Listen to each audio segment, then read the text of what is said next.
మొత్తం రాష్ట్ర వ్యాప్తంగా కూడా చంద్రబాబు నాయుడు గారి దృష్టికి కూడా ఆ రోజు వెళ్ళడం జరిగింది. 9th రోజు 9వ తారీఖుని కార్యక్రమం జరిగినప్పుడు అయ్యన్న పాత్రుడు గారు లండన్లో ఉన్నారు. అలాంటి సమయంలో మనకి పార్టీ మీద ఇష్టపూర్వకంగా అభివృద్ధి కోసం ఒక జయంగా ఈరోజు నరసింహమూర్తి గారు కానీ, జిఎన్ఆర్ గారు కానీ, ఆదిలక్ష్మి గారు, మిగతా సభ్యులందరూ కూడా వాళ్ళ మీద నమ్మకంతో, అయ్యన్న పాత్రుడు గారి నాయకత్వం మీద నమ్మకంతో ఈరోజు వెళ్ళడం జరిగింది. అందుకు వాళ్ళందరూ వచ్చి జాయిన్ అయ్యి ఆ రోజు ప్రతి ఒక్కరు కూడా అందరి సమక్షంలోని, టౌన్లో ఉన్న పెద్ద నాయకుల సమక్షంలోని జాయిన్ అయ్యి టీడీపీ మీద ఒక నమ్మకంతో ముందుకెళ్తున్నాం అని చెప్పి ఆ రోజు చెప్పడం జరిగింది. జిఎన్ఆర్ గారు కూడా ఆ రోజు ఉద్రిక్తమైన స్పీచ్ కూడా ఇచ్చి ఎంతో మంచి మాటలు కూడా ఆ రోజు చెప్పడం జరిగింది. అయితే ఈరోజు ఏంటంటే విదేశాల నుంచి తిరిగి వచ్చిన తర్వాత అయ్యన్న పాత్రుడు గారిని మర్యాదపూర్వకంగా కలవాలనే ఏకైక ఉద్దేశంతో వాళ్ళందరూ కూడా ఈరోజు రావడం అనేది వాళ్ళకి హృదయపూర్వక కృతజ్ఞతలు, నమస్కారాలు తెలుపుకుంటున్నాము. ఇదే నాయకత్వంలో పటిష్టంగా వాళ్ళ నాయకత్వ విలువల గురించి అందరికీ తెలిసిన విషయమే. ఎప్పుడు కూడా ఏ రోజు కూడా కాంట్రవర్షియల్గా వెళ్ళే వ్యక్తులు కాదు. ఎప్పుడు అభివృద్ధి గురించి ఆలోచించారు. అభివృద్ధిలోని ఏదన్నా చిన్న చిన్న లోటుపాట్లు ఉన్నా కూడా అక్కడున్న పరిస్థితులు బట్టి గల్లం ఎత్తి మాకు ఎందుకు అభివృద్ధి చేయరని అడిగే తత్వం ఉన్న వ్యక్తులు వాళ్ళందరూ. కాబట్టి తెలుగుదేశం పార్టీకి మరింత ఎక్కువ నాయకత్వ బలాన్ని వాళ్ళ ద్వారా జరుగుతుందని ఒక నమ్మకం ఏర్పడి, వాళ్ళకి కూడా తెలుగుదేశం పార్టీ మీద ఒక నమ్మకం ఏర్పడి అన్ని విధాలుగా కూడా రేపు రానున్న రోజుల్లో తెలుగుదేశం జెండాని పటిష్టపరిచే విధంగా ముందుకెళ్లాలనే ఏకైక ఉద్దేశంతో ఈరోజు వాళ్ళందరూ కూడా వచ్చినందుకు వాళ్ళందరికీ శిరస్సు వంచిన హృదయపూర్వక కృతజ్ఞతలు తెలుపుకుంటూ ఇప్పుడు అయ్యన్న పాత్రుడు గారిని ఈరోజు ఈ కార్యక్రమం జరగడం చాలా సంతోషంగా ఉంది నాకు. కారణం ఏంటంటే మొన్నే నేను లండన్లో ఉన్నాను, విదేశాలు పర్యటనకి వెళ్ళాం. అప్పుడు విజయ్ నాకు ఫోన్ చేసి చెప్పడం జరిగింది. అయితే ముహూర్తం ఉంది కాబట్టి చేసేయండిరా, నేను వస్తాను, వచ్చిన తర్వాత మరి ఏదో కొద్దిగా మళ్ళీ ఆహ్వానిద్దామని చెప్పినాను. అంచేత ఈ కార్యక్రమం ఇవాళ జరుగుతున్నది చాలా ఆనందంగా ఉంది. ఇది మనకేం కొత్త కాదు. తులసినారాయణమూర్తి గారు బతుకున్నప్పుడు కూడా తాతయ్య గారు అందరూ కలిసి పనిచేసిన సందర్భాలు మనం చూసాం. సరే, రాజకీయాల్లో అనేక సందర్భాలు వస్తూ ఉంటాయి, అనేక పరిస్థితులు వస్తూ ఉంటాయి.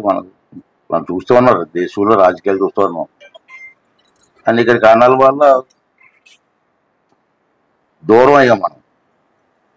దూరం అయిన తర్వాత మళ్ళీ తాతయ్య గారు చనిపోయిన తర్వాత, నారాయణమూర్తి గారు చనిపోయిన ప్రదర్శన అయిన తర్వాత మళ్ళీ నేను రాజకీయాల్లోకి వచ్చిన తర్వాత 83 నుంచి రాజకీయాలకు వచ్చిన తర్వాత నాకైతే ఒకటే జయం. చాలా మంది ఎవరేమన్నా సరే నేను ఒకటే మాట్లాడుతున్నాను, రాజకీయాలు శాశ్వతం కాదని నాకు తెలుసు. ఎవరికి, నాకే కాదు, ఎవరికి శాశ్వతం కాదు. ఇందిరాగాంధీకి శాశ్వతంగా ఉందటి. నెహ్రూ గారు ఉన్నారా? భగవంతుడు కొంత టైం ఇస్తాడు మనకి. అలాగే నాకు కొంత టైం ఇచ్చాడు భగవంతుడు రాజకీయాల్లో. ఆ టైం కూడా ఎమ్మెల్యే స్థాయి కాకుండా పెద్ద స్థాయికి తీసుకెళ్ళండి నన్ను. నా దృష్టి అంతా ఒకటే, రాజకీయాలు శాశ్వతం కాదని నాకు తెలుసు, పర్మనెంట్గా ఉండవని. ఇందిరాగాంధీ లాంటి వాళ్ళు నాయకులు చూసాం, వాళ్ళు చూసి నేర్చుకున్నాం కూడా. అంచేది మనం ఉన్న టైంలో డెవలప్మెంట్ జరగాలి. మనం ఇప్పుడే పోతాం, పోయిన తర్వాత పలానా టైంలో ఈ కార్యక్రమం జరిగిందని చెప్పుకునే పరిస్థితి రావాలి. జనం ఆదరిస్తారా చాలా సంగతి. నేను ఇప్పుడు అది ఆలోచించున్నాను. ఓడిపోతుంటాం, గెలుస్తూ ఉంటాం, గెలుస్తూ ఉంటాం. రాజకీయాలు మా సాధారణం. అయితే మన టైంలో ఏం చేస్తాం అన్నది మనం లేనప్పుడు చెప్పుకునే పరిస్థితి రావాలి. అందుకే ఆ దృష్టితోటే నేను ఈవేళ చాలా మంది రాజకీయాల్లో కామెంట్ చేస్తూ ఉంటారు. మంచి చేసినా కామెంట్ చేస్తారు, చెడు చేసినా కామెంట్ చేస్తారు. జనంతో నైజం అది. ఇవన్నీ చూశాను నేను. 8 సంవత్సరాలు, తక్కువ సంవత్సరాలు, 83 నుంచి ఎంతమంది చూశాను నేను. మంచి చేసినా విమర్శిస్తారు ఒక వర్గం, మంచి చెయ్యకపోయినా విమర్శిస్తారు. అయితే మన జీవం ఏం పెట్టుకోవాలంటే మంచి 4 పనులు చేసి 4 పనులు చేసుకుంటూ పోతే మనం రేపు అందరూ పోవాల్సిందే కదా, ఎంతకాలం బతుకుతాం. తర్వాత టైంలో పలానా టైంలో ఇది జరిగిందిరా అని చెప్పి రాబోయే తరానికి తెలియజేయాలి. అది కూడా కాదు, ఈ ప్రాంతం డెవలప్ అవ్వాలి అన్న ఉద్దేశంతో పనిచేశాను. నరసింహమూర్తి గారు కానీ, ఆదిలక్ష్మి గారు కానీ, ఈయన గారు కానీ వీళ్ళందరూ కూడా జాయిన్ అయ్యారు. చెప్పిరండి రమ్మన్నాను, నేను స్వాగతం పలకమన్నాను. ఎందుకంటే అవసరం, ఎందుకు అవసరం, అయ్యన్న పాత్రికి అవసరం కాదు. మాకు ఆల్రెడీ 69 వచ్చాయి, ఎంతకాలం ఉంటాం మనం. ఈ మున్సిపాలిటీని ఒక పద్ధతిగా ప్లాన్గా డెవలప్ చేయాలని చెప్పి ఒక ఆలోచన నాకు. అందుకే దాన్ని చేయాలంటే అందరం కలిసి పనిచేస్తే తప్పించి చేయడం కష్టం. అంటే వాళ్ళు కూడా మనస్ఫూర్తిగా అంగీకరించి రావడం జరిగింది, చాలా సంతోషం. వాళ్ళు మనస్ఫూర్తిగా మనందరం తరఫున స్వాగతం పలుకుతున్నాను. కలిసి పని చేసుకుందాం, విభేదాలు ఏం వద్దు. విభేదాలు ఎందుకు ఉండాలి మనకి? ఈ కుటుంబ తగులు కాదు, ఆస్తి తగులు కాదు, అందరి జీవం ఒకటే, నర్సీపట్నం మున్సిపాలిటీ డెవలప్మెంట్. ఆ డెవలప్మెంట్ చేయాలంటే అది మీ దగ్గర నుంచి ఏం చేస్తే, ఇది నా ప్రకారం 1 yearలో ఈ నర్సీపట్నం టౌన్ రూపురేఖ మారుతాను. అది 1 year చేయాలి. రాబోయే 1 yearలో ఇప్పుడుగా మనం చాలా రోడ్లు చెప్పి ఒక 100 రోడ్లు కానీ ఇచ్చేస్తే ఇంకొంచెం అన్నీ అయిపోతాం. డ్రైనేజ్ సిస్టమ్ అయిపోతే ఇంకేముంది, మెయిన్ రోడ్డు ఉంటుంది, మెయిన్ రోడ్డు తర్వాత చూద్దాం.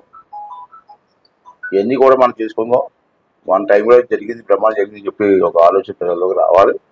దానికి మన ఊరు రుణం తీర్చుకోవాలి. ఊర్లో పుట్టాం కాబట్టి ఊరు రుణం తీర్చుకోవాలి మనం. అంచేత రాజకీయాలన్నీ పక్కన పెట్టండి, చిన్న చిన్న విభేదాలు ఉంటే పక్కన పెట్టండి. మనది ఒకటే లక్ష్యం, నర్సీపట్నం మున్సిపాలిటీ అభివృద్ధి లక్ష్యంగా వెళ్దాం. దానికి మనందరూ సహకారం తీసుకుని వెళ్దాం. దాన్ని నేను సంపూర్ణ సహకరిస్తాను. నాకు ఏ విధమైన ఆలోచనలు లేవు, నా మనసులో చెప్పి క్లియర్గా ముందు మనస్ఫూర్తి మాట్లాడుతాను. నేను అందరం కలిసి ఒకటే లక్ష్యం, నర్సీపట్నం మున్సిపాలిటీ అభివృద్ధి. ఈ అభివృద్ధిని రాబోయే తరం వారికి మనం అందించాలి.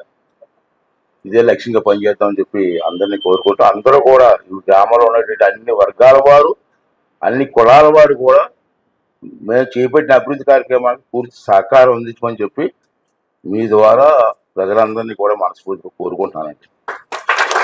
అలాగే ఈవేళ మన పార్టీలోకి వచ్చి మనతో పాటు పనిచేసి ఈ గ్రామ అభివృద్ధి కోసం పనిచేయడానికి ముందుకు వచ్చినటువంటి మన నరసింహమూర్తి గారు కానీ, మన అమ్మగారు కానీ, ఈయన గారు కానీ, ఆదిలక్ష్మి గారు కానీ అందరూ కూడా మనస్ఫూర్తిగా అభినందనలు తెలియజేస్తూ, నా తరపునే కాదు చంద్రబాబు నాయుడు గారి తరపున కూడా మీకు అందరికి స్వాగతం పలుకుతున్నాను.